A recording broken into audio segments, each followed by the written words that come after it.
परम पुरुष प्रकटे जगत परमहंस दातार, भक्तन हित आए प्रभु वंदन बारंबार। श्रद्धा सहित जो आया है गहे टेक चरणार, दुख दरिद्र सब ही मिटे गुरु से करे जो प्यार। बोलो जयकारा बोल मेरे श्री गुरु महाराज की जय, बोलिए साचे दरबार की जय, श्री आनंदपुरवासी भगवान की जय, श्री नगली निवासी भगवान की जय। समस्त भगत जी को जय सच्चिदानंद जी। भगत जी इस चैनल को सब्सक्राइब कीजिए, वीडियो को लाइक कीजिए और वीडियो को ज़्यादा से ज़्यादा शेयर कीजिए ताकि यह भक्तिमय सत्संग समस्त गुरुमुख जन तक पहुँच सके। जय सच्चिदानंद भगत जी। श्री अमरवाणी के मुक्ताकरण सही रास्ता। भाग्यशाली गुरुमुखों, वक्त के महापुरुषों ने जीवों की भलाई के लिए, हित के लिए, उन्हें सन्मार्ग दर्शाने के लिए श्री आनंदपुर से पहले पंजाब में चौकड़ी स्थान और भी कई स्थानों पर कृपा की है। और हमारे श्री परम प्रथम पातशाही जी महाराज जी ने मौज मुबारक से श्री द्वितीय पातशाही महाराज जी ने श्री आनंदपुर दरबार की रचना की, इसलिए कि जीवों को सतमार्ग दिखलाने के लिए, उन्हें भक्ति से भरपूर करने के लिए ही की है। आत्मा को परमात्मा से मिलाने का, आत्म कल्याण का जीवों को यहाँ आकर रास्ता मिलता है। इस सही रास्ते पर, सच्चे रास्ते पर चलने से जीव को यह ज्ञान होता है कि मुझे आगे कहाँ जाना है। आगे जहाँ जाना है वहाँ जाने के लिए भी वक्त के महापुरुष ही सही रास्ता बतला सकते हैं। गुरुमुखों, यह सारी दुनिया है जो अपने ख्याल से भटक रही है, इधर उधर जा रही है, लेकिन वक्त के महापुरुष ही समझाते हैं, बतलाते हैं कि यह सही रास्ता है और वह गलत है। जिस रास्ते पर यह इंसान जा रहा है, दुनिया में इधर उधर भटक रहा है, काम, क्रोध, लोभ, मोह, अहंकार के चक्कर में आकर परेशान हो रहा है। ऐसे दुखी परेशान जीव को कौन समझाए, कौन उसे सही रास्ता पर लगाए, कौन बतलाए कि जिस रास्ते पर तू जा रहा है वह सही नहीं बल्कि गलत रास्ता है, और फिर उस दुखी को कौन सुखी बनाए। वक्त के संत सद्गुरु ही जीव को सही रास्ता बतलाते हैं, उस पर चलाते हैं। उनके बताए हुए रास्ते पर चलने से जीव सुखी हो जाता है। इसी खातिर ही महापुरुषों ने जीवों को यह भक्ति का रास्ता दिखलाया है। महापुरुषों को सेवकों पर, प्रेमियों पर दया आती है। संसार में उनका आना ही इसीलिए होता है कि वे जीवों को सच्चा रास्ता, सही रास्ता दिखाएं। तो महापुरुष संसार में आए। हमारे श्री प्रथम पातशाही महाराज जी, श्री द्वितीय पातशाही महाराज जी, श्री तृतीय पातशाही महाराज जी, चतुर्थ पातशाही महाराज जी, श्री पंचम पातशाही महाराज जी, सभी महापुरुषों ने इस रचना को आगे से आगे बढ़ाया, गुरुमुखों को उनके उद्धार का रास्ता दिखलाया। और अब आप देख रहे हैं कि हमारे प्राणधन श्री 108 श्री हुजूर सदगुरु दाता दयाल जी अपने सेवकों को रूहानी फैज़ प्रदान कर रहे हैं, तथा कितने ही जिज्ञासु गुरुमुख श्री आनंदपुर दरबार में रूहानी फैज़ को लेने के लिए जगह जगह से आते हैं।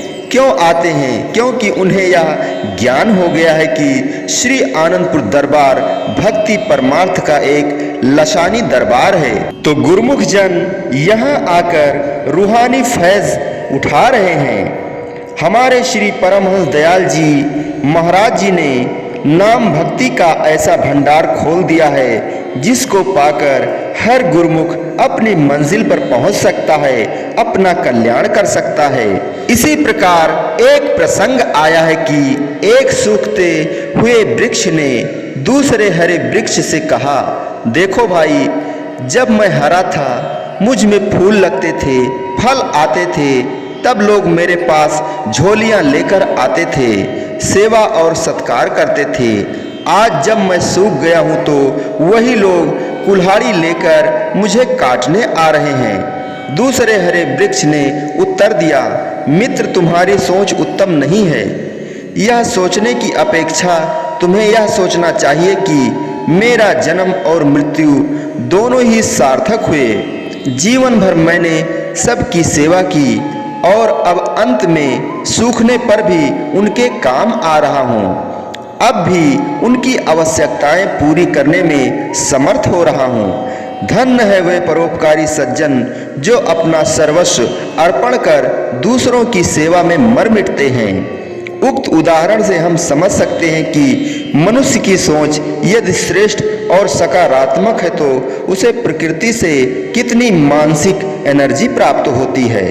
तो गुरुमुख जन, हमारे हुजूर श्री सद्गुरु दाता दयाल जी ने फरमाया है, आगे कमल हजार दल, सतगुरु ध्यान प्रधान, अमृत द्रवे बह चले, हंस करे जहां नहान, ऊपर तेज ही पुंज है, कोटि भानु प्रकाश, शून्य शिखरता ऊपरे, योगी करे विलास। प्रिय गुरुमुख साधक जन, सुमिरन और ध्यान की साधना करने का यह दुर्लभ समय है। यदि इस समय को बहुत सावधानी से उपयोग करेंगे तो निश्चय समझेंगे कि यथाशीघ्र अपनी मंजिल के निकट होते जाएंगे। इस आंतरिक यात्रा और आंतरिक मंजिल के कुछ संकेत संत महापुरुषों ने अपनी वाणियों में स्थान स्थान पर दिए हैं। इसी तारतम्य में संत चरण दास जी उक्त वाणी में अंतर यात्रा का कुछ दिग्दर्शन करवा रहे हैं, जिसमें वे कहते हैं कि दोनों आंखों के ऊपर भ्रू मध्य में सहस्रदल कमल खिला है। यह कमल केवल अंतर्दृष्टि से ही देखा जा सकता है।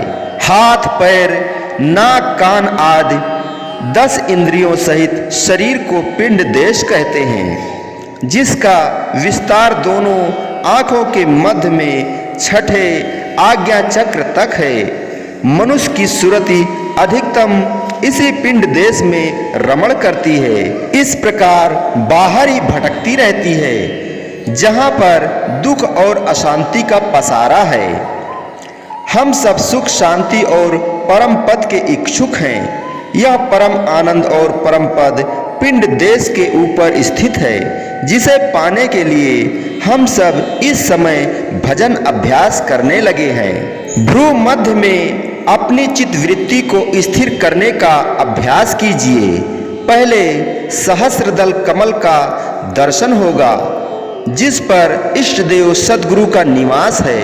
जो साधक प्रेम भक्ति के द्वारा उनका यह दर्शन कर लेता है, उसके सभी आदि व्याधि उपाधि और कष्ट क्लेश मिट जाते हैं। अतः सभी सज्जन अपनी चित्तवृत्ति को भ्रू मध्य में एकाग्रता से स्थित करने का अभ्यास जारी रखें। यह अभ्यास करते करते एक दिन ऐसा भी आ जाएगा जबकि महातेजोमय शून्य शिखर देश, जिसका वर्णन संत चरण दास जी ने अपनी वाणी में किया है, वह उपलब्ध हो जाएगा। मैं आप सबके मंगल कल्याण की कामना करता हूँ। श्री प्रभु से प्रार्थना करता हूँ कि आप सब इस महान उपलब्धि से माला माल हो जाएं। बोलो जयकारा बोल मेरे श्री गुरु महाराज की जय। बोलिए साचे दरबार की जय। श्री आनंदपुरवासी भगवान की जय। समस्त भगत जी को जय सच्चिदानंद जी।